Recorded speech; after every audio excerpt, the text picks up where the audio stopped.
Hello everyone, নমস্কার। সবাই কেমন আছেন? আশা করি সবাই ভালো আছেন। আমি নিয়ে আসলাম আপনাদের মাঝে আমার ছোট্ট একটি ব্লগ শেয়ার করার জন্য। গত শুক্রবার আমি গিয়েছিলাম আরশিনগর একটি পার্কে। খুবই সুন্দর, খুবই সুন্দর, খুবই সুন্দর। মানে এটা বললে আমার মনে হচ্ছে কম হয়ে যাবে। আমরা তখন প্রায় ৩টার দিকে গিয়েছিলাম, তো তেমন কোনো ভিড় ছিল না। খুব সুন্দর করে ঘুরতে পেরেছি। আমার একটা কাজের সূত্রে গিয়েছিলাম, তো কাছেই ছিল আরশিনগর পার্কটা। তো আমার মেয়ে ছোটোটাকে নিয়ে গিয়েছিলাম, বড় মেয়েটা বাসায় ছিল, তাই ওর জন্য খুব মন খারাপও করছিল আর কি। ওকে নিয়ে যেতে পারলাম না, একটা কাজের সূত্রে গিয়েছিলাম তার জন্য। তো দেখুন বাপ মেয়ে কী সুন্দর দোলকাচ্ছে আর আমি দোলাচ্ছি। ও তো অনেক খুশি আমার ছোটো মেয়েটা। এই যে ঘুরে দেখালাম, খুব সুন্দর, অনেক কিছু খেলনা, অনেক কিছু আছে বাচ্চাদের। তারপর আমি একটু উঠে গেলাম, একটু দোল কাচ্ছি, ভালোই লাগছিল। সারাদিনের ব্যস্ততার পরে একটু যদি রিল্যাক্স ফিল করি নিজেদের মধ্যে, তো ভালোই লাগে। তার মাঝে আপনাদের কিছু কথা বলতে চাই আমি। কিছু কিছু মানুষ মনে করে কি আমি ফেসবুকে ছবি ভিডিও আপলোড করি টাকা ইনকাম করার জন্য। তা অবশ্যই বটে না। এটা জাস্ট আমার হঠাৎ মোটিভেশন আসার পর থেকে আমি এগুলো রেগুলার করতেছি, তাও শখের বসে। মানুষের একটা শখ ইচ্ছা থাকে না? আমার শখ ইচ্ছা ছিল কি আমি কন্টেন্ট করব বা ভিডিও আপলোড করে নিজের পার্সোনালিটি, নিজের আনন্দগুলো আপনাদের সাথে উপভোগ করব, এরকম কিছু।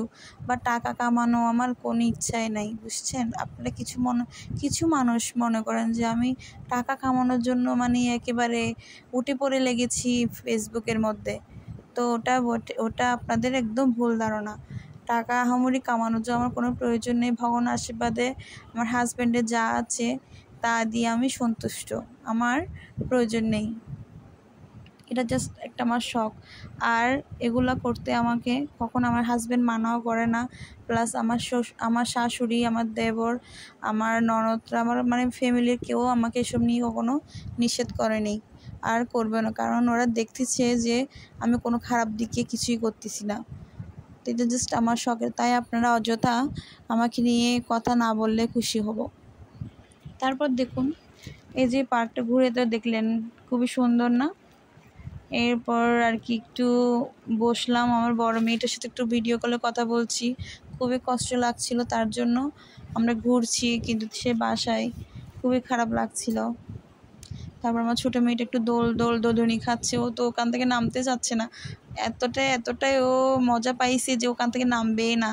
তারপর হচ্ছে যে আবার ওকে একটা রাইডে চড়ালাম।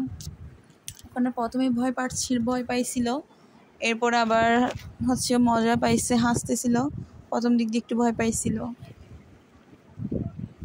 এই যে তারপর আমি আবার ও সহ তিনজনে একটু দোল খাচ্ছি, ভালোই লাগছিল। মানে অনেক দিন পর এগুলা, মানে ছোটোবেলায় মাদের সাথে গিয়ে যে এগুলো করতাম, এখন নিজের বাচ্চার সাথে করতে হচ্ছে, খুবই ভালোই লাগতেছে। যে তারপর আমি একটু ঢং করে নিচ্ছি, সে আমাকে একটা ভিডিও করে দাও, ওকে বললাম। আবার দোল খাচ্ছি।